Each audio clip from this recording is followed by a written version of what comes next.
Wow, I was the older woman. But I don't know if he considered them dates. Right. I did. Yeah, of course. But I was really good friends with all the family. I still see some of them. I did things that I'm not proud of at all. It looked like the perfect family. Smiling faces, catchy songs, matching outfits, and a home where every problem wrapped up neatly in 30 minutes. But behind those warm lights and wholesome laughter, the Brady Bunch was hiding stories no one dared to talk about. For decades, fans believed the cast lived the same happy lives they saw on screen. Innocent, charming, and full of love. But the truth? It was far more complicated. As the cameras rolled, the actors playing America's favorite family were battling secrets, pressures, and quiet rebellion that would eventually break them apart. What happened behind that iconic split screen wasn't family fun. It was frustration, heartbreak, and the slow unraveling of a dream. At the center of it all was Maureen McCormick, the girl who played Marcia Brady, the golden child of 1970s television. To the world, she was perfect. The hair, the smile, the charm. She was everything the producers wanted in a teenage idol. But inside, Maureen was falling apart. She was just 13 when she stepped into the role that would define her life. By the time the show ended, she was 18, exhausted, and desperate to escape the shadow of the character America wouldn't let her forget. What audiences saw as innocence, Maureen saw as a trap. Every script, every episode, every smile felt like a reminder that she wasn't allowed to grow up. When she tried to take on serious roles, Hollywood only saw Marcia, and the one opportunity that could have changed everything, a bold, dramatic part in Midnight Express, slipped away at the last minute. The reason? Rumors say producers couldn't imagine the all-American Marcia Brady in a film about crime, love, and betrayal. That rejection haunted her for years. It wasn't just the loss of a role, it was the loss of her identity. But Maureen wasn't the only one trapped in the illusion. Behind the scenes, her co-stars were growing restless. Eve Plum, who played Jan, had her own frustrations. The girls wanted to break free from the good little Brady image, to show the world they were real teenagers. Not just smiling props in pastel dresses. When the producers refused to give them more mature storylines, Maureen and Eve found another way to make their voices heard. Their quiet rebellion on set shocked everyone, and it nearly cost them their careers. It was a bold move that proved the Brady kids weren't as innocent as the world thought. And while the younger cast fought to grow up, the man who played their father, Robert Reed, was fighting a very different battle, one no one could see. To millions, he was the picture of the perfect American dad, calm, wise, and full of love. But off-screen, Robert was living a secret life that could have destroyed everything he'd worked for. In an era when the truth was dangerous, he was forced to hide who he really was. The pressure made him distant, angry, and hard to work with, but it also revealed the cost of pretending, both on screen and off. So what really happened behind the walls of America's most famous TV home? How did a show built on family values turn into a quiet storm of rebellion, rejection, and heartbreak? And why, after 50 years, do fans still feel connected to a story that was never as perfect as it seemed? Stay with us, because the truth behind the Brady Bunch isn't about laughter and lessons. It's about what happens when the world's happiest family hides the pain no one ever saw. When Maureen McCormick first stepped onto the set of the Brady Bunch, she wasn't just playing America's favorite daughter, she was becoming her. Barely 13, shy, and full of nervous energy, Maureen suddenly found herself surrounded by cameras, adults, and expectations she never asked for. To millions, she was Marcia Brady, the confident, popular girl who always had the right answer, the perfect hair, and the perfect smile. But behind that smile was a teenager who didn't feel perfect at all. Fame arrived fast, and with it came pressure no child should have to carry. The scripts told her to act happy, innocent, and polite, even when she was growing into a young woman who didn't fit that image anymore. Every compliment about Marcia Brady made Maureen feel smaller, like her real self was disappearing behind a mask that America refused to let her take off. By the time the show hit its stride in the early 1970s, Maureen was changing. But Marcia wasn't.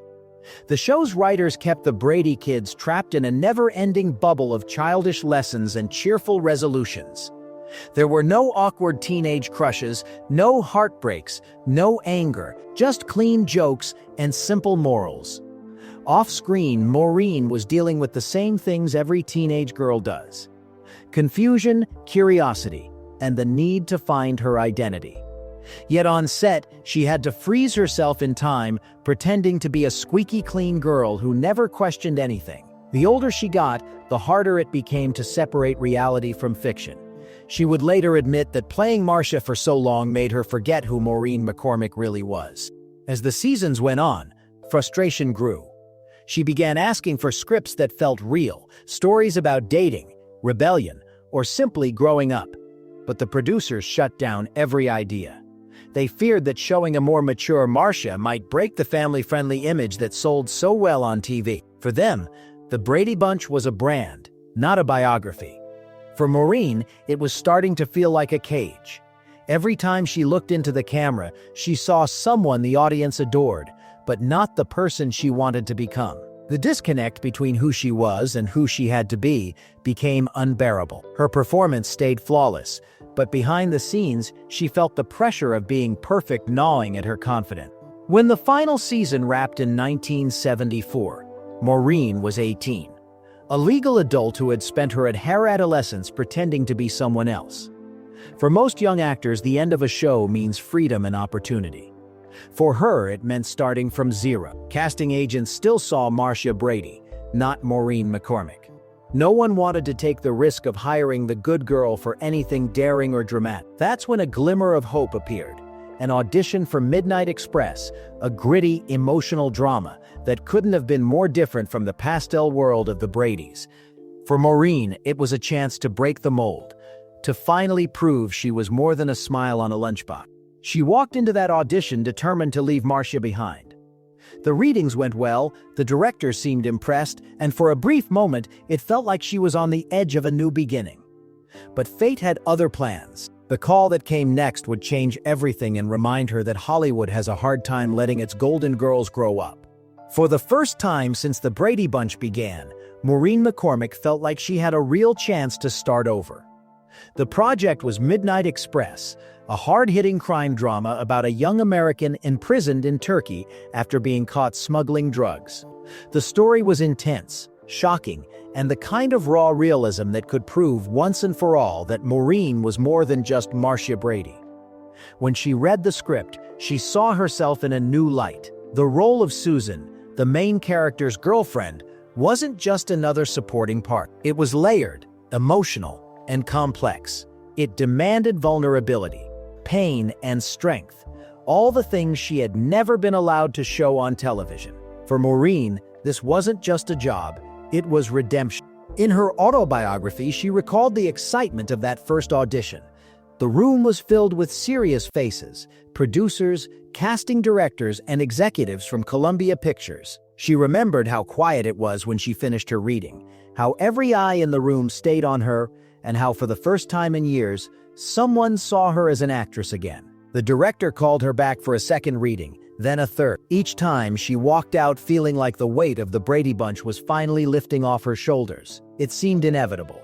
She would get the part, make her movie debut, and step into adulthood as a respected performer. But Hollywood is rarely that kind. Just days before filming began, her agent delivered the news that shattered her. The role had gone to someone else, a newcomer named Irene Miracle. The official explanation was vague. Some said the producers didn't think Maureen was right for the tone of the film. Others whispered that the studio didn't want to risk alienating audiences who still saw her as the wholesome Marcia Brady. The public had built her image around innocence. To them, she was still the big sister who taught life lessons and smiled through every problem. Seeing her in an R-rated drama about drugs and betrayal, the executives feared, would be too much for viewers to handle. In one decision, her career pivoted from rebirth to rejection. Maureen was devastated. She had poured everything into that audition, her energy, her emotions, her hope. Losing the part wasn't just a professional setback. It was personal. It was proof that no matter how hard she tried, she could never outrun the shadow of Marcia Brady. The contrast made it worse. Irene Miracle, the actress who got the part, went on to win a Golden Globe for her performance. Every headline, every award mention felt like salt in a wound that wouldn't heal. Maureen couldn't help but imagine what her life might have looked like if that phone call had gone differently. She wrote later that she blamed Marcia, the character who made her famous, for holding her back from everything she wanted to become. The irony was cruel. The show that gave her everything had also taken away her freedom. And as much as she tried to distance herself from the Brady image, it followed her everywhere. In interviews, auditions, and even casual conversations, the industry had put her in a box labeled America's sweetheart, and no one was ready to see her as anything else. That kind of typecasting has ended more careers than bad performances ever did. Maureen's dream of breaking into serious drama evaporated, replaced by a deep resentment toward the very role that once made her a household name. "I hated Marcia," she later admitted. "I wanted to destroy her." Those words captured not just anger but heartbreak, the kind that comes from being trapped inside your own success. But Maureen wasn't the only one fighting to be seen differently. Her co-stars, the same kids who shared those colorful sets and endless family lessons, were also growing tired of playing perfect. Together, they decided it was time to push back. What they did next was something no one in the Brady universe saw coming. A small rebellion that quietly shattered the illusion of innocence. America thought it knew. By the final seasons of the Brady Bunch, the cheerful smiles and choreographed laughter were hiding a quiet storm. The Brady kids were growing up, but their scripts weren't. While America still saw them as perfect children solving harmless problems, behind the cameras they were teenagers struggling to be taken seriously. Maureen McCormick, now in her mid-teens, was no longer the bubbly little girl who blushed at every line. She wanted realism, storylines about dating, heartbreak, or rebellion, something that reflected who she was becoming. Her on-screen sister, Eve Plum, felt the same way. Playing Jan, the middle child who was always overshadowed, Eve longed for more depth, more emotion, more truth. But when the girls asked for mature scripts, the producers flatly refused. They didn't want anything that might corrupt the show's image. To them, the Brady Bunch was a safe brand for families, and that meant no real teenage struggles, no emotion, and no growth. So the girls found another way to make their point. If they couldn't change the lines, they would change the rules. Tired of being told to stay pure and perfect, Maureen and Eve came up with a plan that was bold for its time and completely shocking by 1970s television standards. They decided to show up to set without wearing bras. It wasn't about scandal or rebellion for attention. It was about control, a way to quietly say, "We're not kids anymore." Week after week, they filmed scenes like that, testing whether anyone would notice. For a while, no one did. Then one day, someone finally did. Director Lloyd Schwartz began to suspect something was off. As the story goes, he eventually confronted the girls, and his reaction raised more questions than it answered. According to later reports, Schwartz allegedly went so far as to physically check their wardrobe before filming, placing his hand on their backs to feel for bra straps. It was an invasion that would be considered completely unacceptable today. But in the 1970s, few dared to challenge authority on set. The girls were humiliated, but they didn't back down right away. Their quiet protest had already made its mark. Everyone on set now knew that the Brady daughters were no longer willing to play innocent dolls on command. For Maureen, the stunt wasn't about disrespect. It was about finally being seen.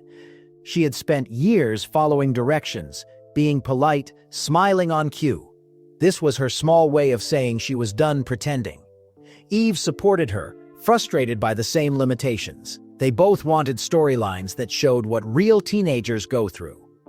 Friendship drama, young love, even mistakes. Instead, they were trapped in a world where the worst thing that could happen was losing a science fair or breaking a vase. The innocence that made the Brady Bunch popular was the same thing that made its young stars feel invisible. They were growing up, and the show refused to let them. When the producers eventually caught wind of what was happening, they didn't see it as a cry for change. They saw it as misbehavior. The girls were told to stop, to act professionally, and to return to their clean-cut image. Maureen later reflected on how powerless she felt in that moment, standing up for herself in the only way she could, only to be silenced by the very people who built her career. The show continued, but something had shifted. The Brady kids had started to realize the gap between the image they were forced to maintain and the people they actually were. For Maureen, that realization would only deepen after the show ended, as she tried to rebuild her identity outside the Brady bubble. Their silent rebellion became a symbol of what every young actor in Hollywood faces: the battle between growing up and staying marketable. The cameras might have stopped rolling, but the frustration didn't fade. What happened next would reveal that rebellion wasn't limited to the girls. As the tension grew, the boys of the Brady Bunch found their own ways to push back, and their choices would turn the set from a family-friendly stage into something much more unpredictable. As the girls quietly rebelled against the show's strict image, the boys of the Brady Bunch were fighting their own battles. The cheerful home America saw every Friday night was starting to feel more like a cage. Away from the cameras, the Brady boys were doing what any group of restless teenagers might do: pushing boundaries. Barry Williams, who played Greg Brady, had always been seen as the responsible big brother. On screen, he was the perfect mix of charm and discipline. But off-screen, Barry was testing how far he could stretch that image. According to Maureen's memoir and multiple behind-the-scenes accounts, Barry often showed up on set carrying cigarettes, sneaking puffs between takes like a grown man trying to prove he didn't belong in a children's show anymore. For him, it wasn't just rebellion. It was self-defense. He wanted to be taken seriously, not treated like a boy trapped in a never-ending after-school special. Damn, he wasn't alone. The youngest members of the cast were watching their older siblings break free and wanted a taste of independence too. Susan Olsen, who played Cindy Brady, was only 8 when the show started, a bright, curious child adored by fans for her innocence and lisp. But as the years passed, even she began to feel the strain of living under the spotlight. During one trip to a Cincinnati amusement park for a location shoot, Susan decided to try something new, something she had seen the older cast members do. She took a drink for the first time. She didn't like it, and she didn't make a habit of it, but the story spread among the crew. For fans who saw Cindy as a sweet little girl, the idea of her sipping alcohol was unthinkable. To the cast, it was just another sign that the Brady kids were no longer kids. They were young adults trapped in a world that refused to grow with them. The tension on set began to show in small ways. Lines were flubbed, jokes fell flat, and enthusiasm faded.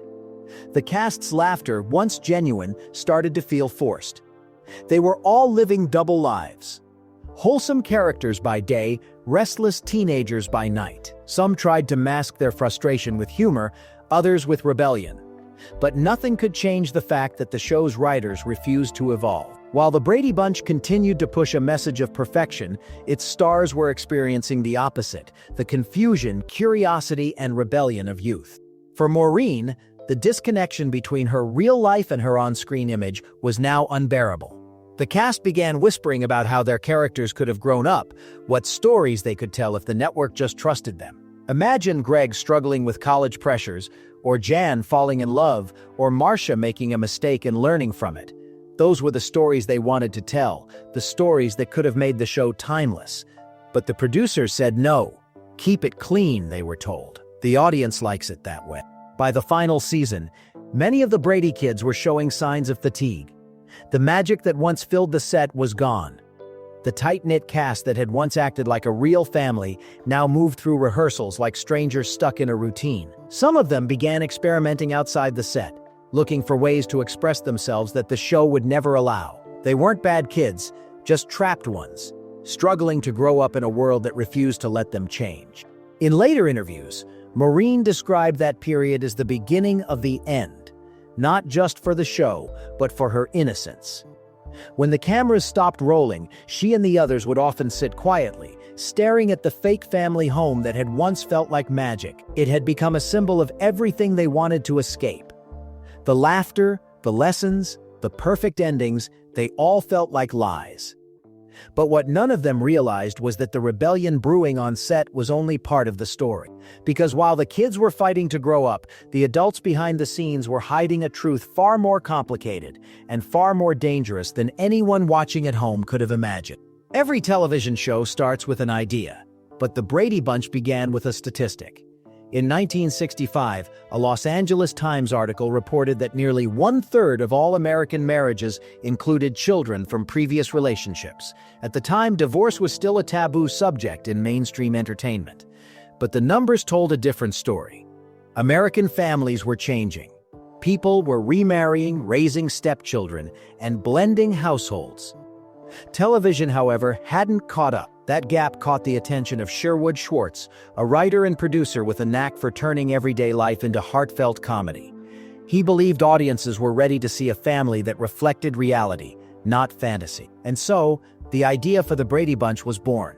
A story about two families merging under one roof, learning to live together, laugh together, and of course, solve every problem with a smile. But Schwartz didn't have it easy. When he first pitched the show, studios turned him down. The concept of a remarried couple with 6 children felt too risky for primetime television. Networks feared backlash from conservative viewers who might reject the idea of divorced parents. ABC, in particular, wasn't convinced it could sell a broken family as light entertainment. Then, something unexpected happened. In 1968, a film called Yours, Mine, and Ours hit theaters, starring Lucille Ball and Henry Fonda as parents of 18 combined children. It was a massive success. Audiences loved the chaos, the warmth, and the message of love conquering complexity. That movie changed everything. ABC immediately called Schwartz back. The timing was perfect, and suddenly, the same idea that had been rejected was now greenlit. Only this time, Schwartz was told to make it wholesome. Very wholesome. That was the moment the tone of the Brady Bunch was set. A story about a blended family where everyone got along. Every fight ended in forgiveness, and no one ever stayed mad for more than a minute. It wasn't realism, it was idealism. And for a country coming out of the turbulence of the 1960s, protests, war, and social change, it was exactly the comfort people craved. But that demand for perfection came with a cost. The show's producers didn't just create a family on screen. They built a template of morality that the cast had to live by off-screen too.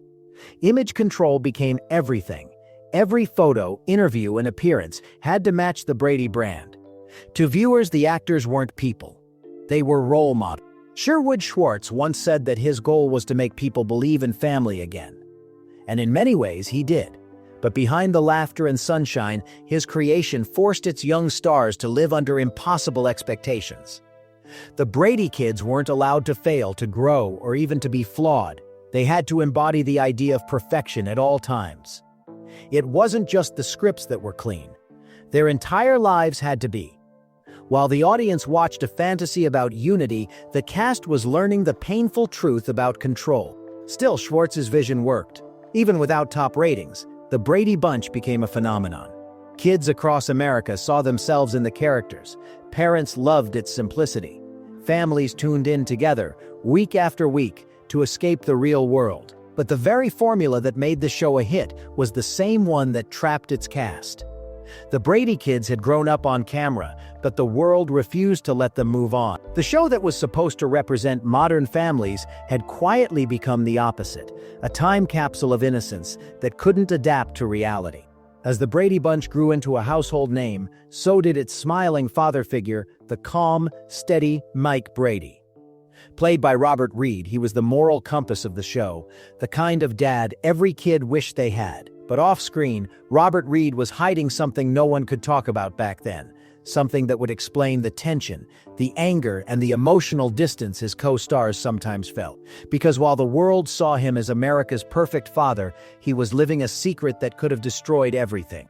To generations of viewers, Mike Brady was the calm, unshakable father every household wished it had. Patient, wise, never losing his temper. Robert Reed's performance made that image believable. He spoke with quiet authority, carried himself like a teacher, and brought heart to scripts that sometimes felt overly simple. But off-camera, Reed was a man at war with himself. He was a classically trained actor who'd studied Shakespeare and expected realism, not a sitcom built on tidy moral lessons. And beneath that artistic frustration lay something even deeper, a secret he could never safely share. In the late 1960s and early 1970s, Hollywood wasn't kind to gay men. Being open about your sexuality could end a career overnight. So, while millions saw Reed as America's perfect husband, he was living a double life, terrified that one whisper could destroy everything. The stress changed him. Crew members described him as tense, particular, and sometimes explosive. He argued with producers about the scripts, demanding logic where there was none. To him, Mike Brady was more than a smiling parent. He was a man who needed real emotion, real conflict. But the writers didn't want realism. They wanted comfort. Each disagreement pushed Reed further from the cheerful world he helped build. Florence Henderson, who played his on-screen wife Carol, later said she understood his struggles. She'd known his secret but kept it quiet out of respect. Others on the set suspected too, though no one dared to speak about it. It wasn't fear of Reed himself. It was fear of the industry that punished honesty.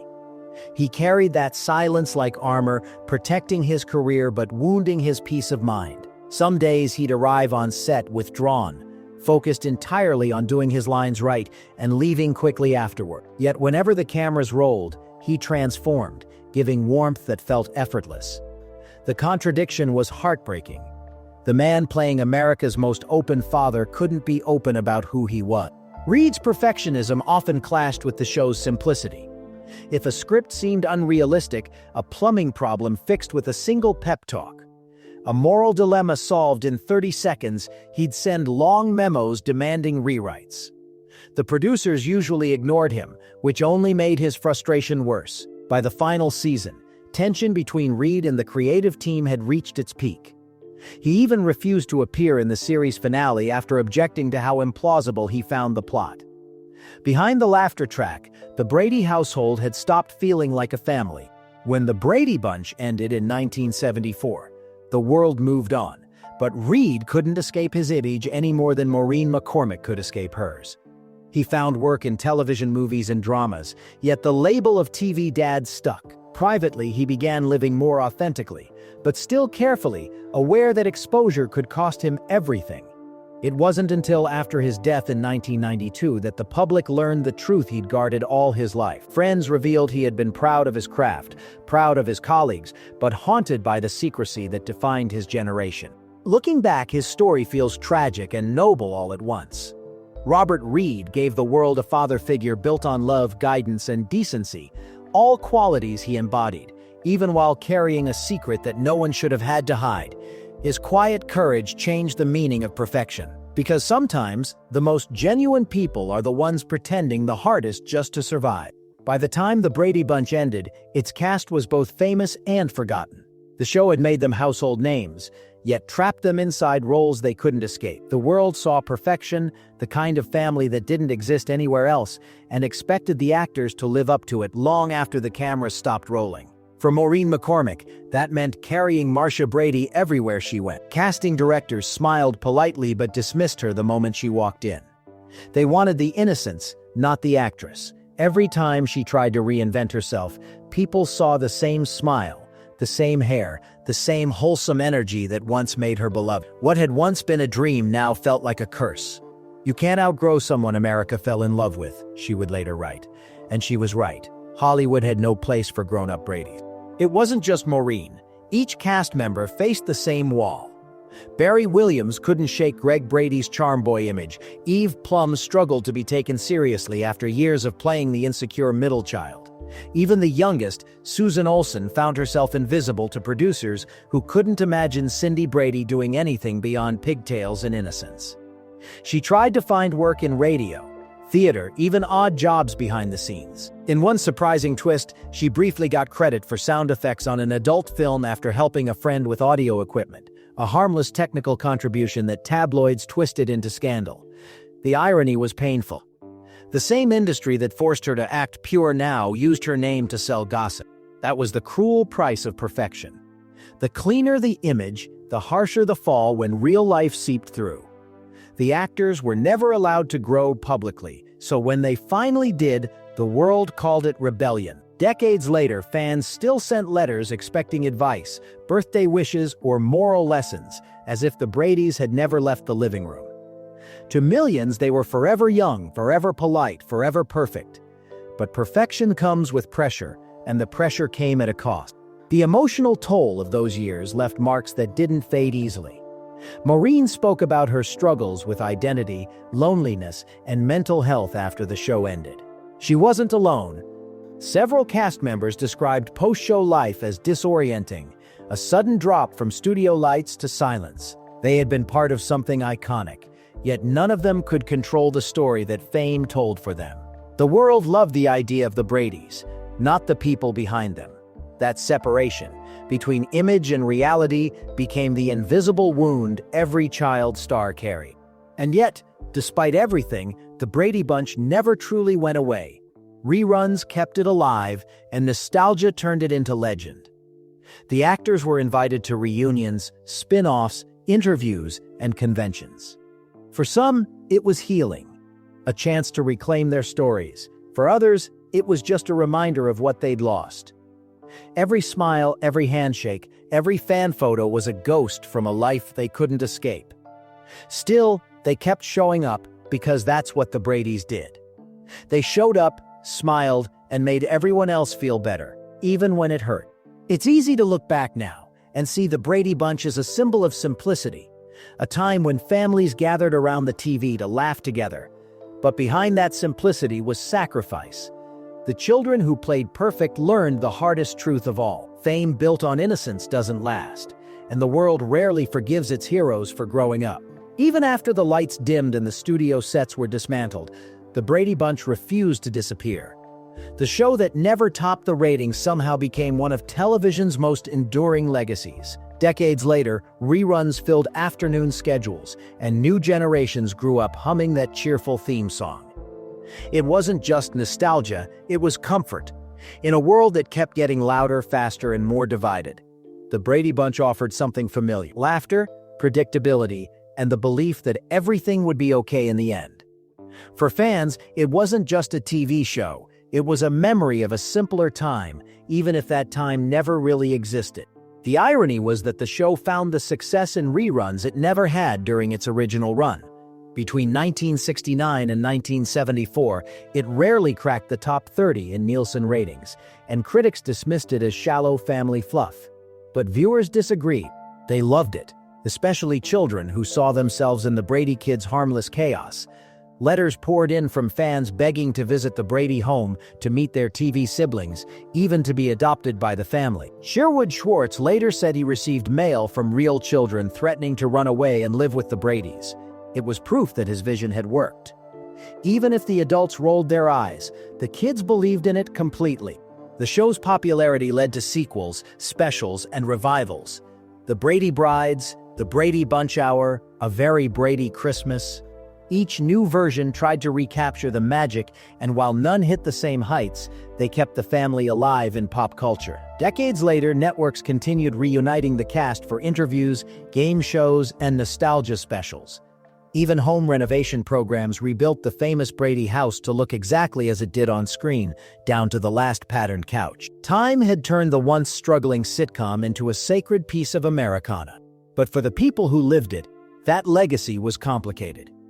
The same reruns that brought joy to millions also trapped the cast in their pasts. Each time the show aired, it reminded them of the image they could never escape, the smiling perfection that had cost them their identities. Yet with time came perspective. As the years passed, the bitterness began to fade, replaced by something softer: pride. They had created something timeless, something that outlived its flaws.